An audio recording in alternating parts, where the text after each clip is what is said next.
പ്രിയപ്പെട്ടവരെ, പുതിയ ഒരു വീഡിയോയിലേക്ക് സ്വാഗതം. നമ്മുടെ ജീവിതത്തിൽ നിറഞ്ഞു നിന്നിരുന്ന ആ വെളിച്ചം അണഞ്ഞു പോയിരിക്കുന്നു.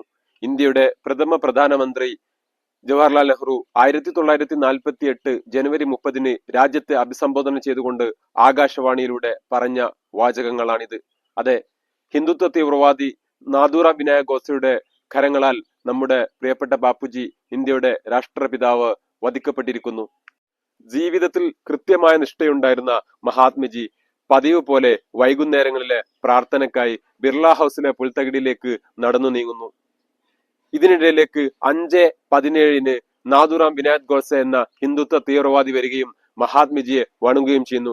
ശേഷം തന്റെ കയ്യിൽ കരുതിയിരുന്ന പിസ്റ്റലെടുത്ത് മഹാത്മജിയുടെ നെഞ്ചത്തേക്കും തുടർന്ന് വയറ്റിലേക്കും വെടിവെക്കുന്നു. തൽക്ഷണം തന്നെ ഹേ റാം എന്ന മന്ത്രം ഉച്ചരിച്ചുകൊണ്ട് നമ്മുടെ പ്രിയപ്പെട്ട ബാപ്പുജി രക്തസാക്ഷിത്വം വഹിക്കുന്നു.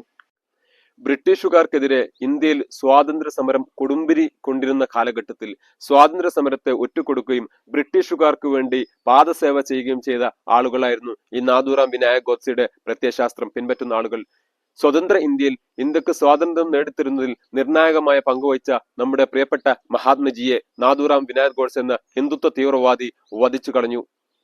അതിനുശേഷവും ഈ പ്രത്യയശാസ്ത്രം പിൻപറ്റുന്ന ആളുകൾ ഈ വർത്തമാന കാലഘട്ടത്തിൽ ഇന്ത്യയുടെ ബഹുസ്വരതയെ തകർക്കുന്ന, ഇന്ത്യയുടെ ആത്മാവിനെ തകർക്കുന്ന, മതനിരപേക്ഷതയെ തകർക്കുന്ന, കൂട്ടുത്തരവാദിത്തം തകർക്കുന്ന സമീപനവുമായിട്ടാണ് മുന്നോട്ട് പോകുന്നത് എന്നുള്ളത് ദൗർഭാഗ്യകരമാണ്. മഹാത്മജിയുടെ പ്രത്യയശാസ്ത്രങ്ങൾ ഉയർത്തിപ്പിടിച്ചുകൊണ്ട് നഷ്ടപ്പെട്ടുകൊണ്ടിരിക്കുന്ന ഇന്ത്യയെ നമുക്ക് വീണ്ടെടുക്കാമെന്ന പ്രത്യാശയോടുകൂടി ഇന്നത്തെ വീഡിയോ അവസാനിപ്പിക്കുന്നു. ജയ് ഹിന്ദ്.